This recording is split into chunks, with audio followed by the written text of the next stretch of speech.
Hello there, good evening and welcome to both South and South East Today. I'm Juliette Parkin. First this evening, villages, towns and cities across the South and South East have been marking Remembrance Sunday. Services and parades have taken place to remember those who have died in wars around the world. At 11 a.m, a 2-minute silence was observed at memorials and public spaces, as Claudia Sabasis reports. Parading this morning to remember. The young, the old, showing their respects. For your tomorrow, we gave our today.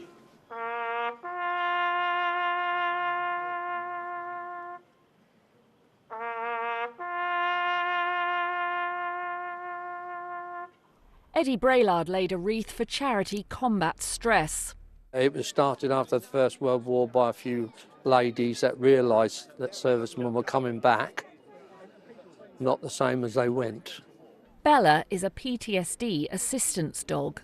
If she says that I'm panicking, she'll take me away, she'll push me against the wall, or I'll say exit, she'll take me to a door. But above everything, she's my pet. In towns and villages across the South and South East, people remembered. It's really close to me because my dad was also from the armed forces back at home in India, so it's really close to me on both sides.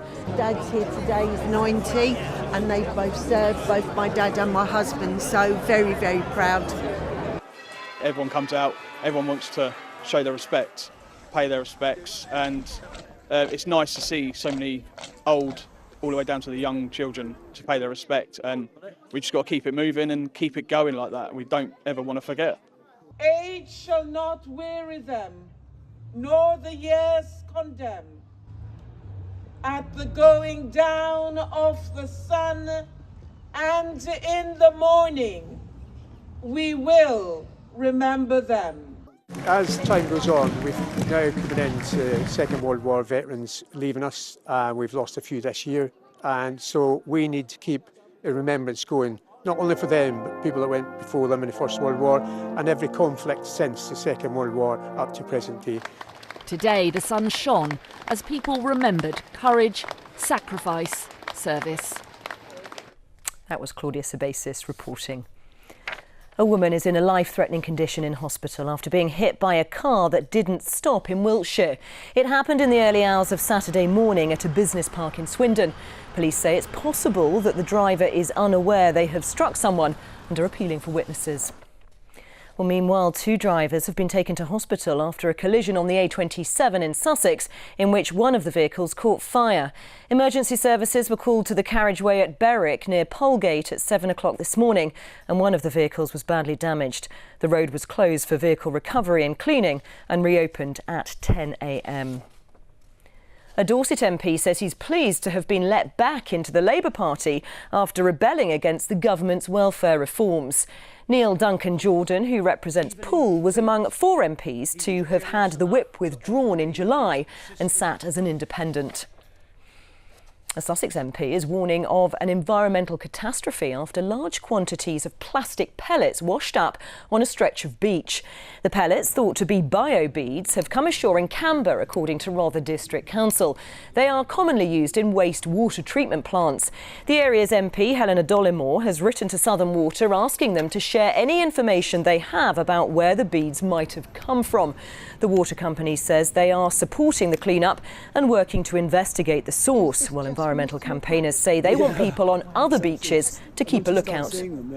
Look at the strand line, that is where the tide reaches high tide. The high tide will deposit whatever's in the sea at that line. And if people go to the beach and they can see these bio beads, we would like them to contact strandliners immediately. This way we can work out a timeline and determine the source of this incredibly devastating spill. It's feeling chilly out there this evening. Let's have a look at the weather now. Here's Gillian Brown. Hello there. Well, we do have some spells of rain on the way as we head through the course of tonight. Some of that could be a little bit heavy in nature as it moves in from the west. It will clear eastwards. There will be some drier periods as we head into the early part of Monday morning, hanging on to a lot of that cloud and a southerly breeze as well, continuing to pull in those showers. Overnight lows between 10 and 13 degrees. So a bit of a damp start tomorrow. Again, some heavy spells of rain pushing in from the south. Some of those could be heavy and thundery in nature, but they should turn more scattered. I think we'll still be left with some showers towards the end of the afternoon. I think highs are likely to be around 13 or 14 degrees, and it is going to be an unsettled week ahead. Still some showers in the forecast, staying quite mild, temperatures in the mid-teens, 15 or 16 Celsius, starting to get cooler by next weekend. OK, well, that's all from us for now. I'll be back later on at around 10:20. Until then, though, have a very good evening. Bye-bye.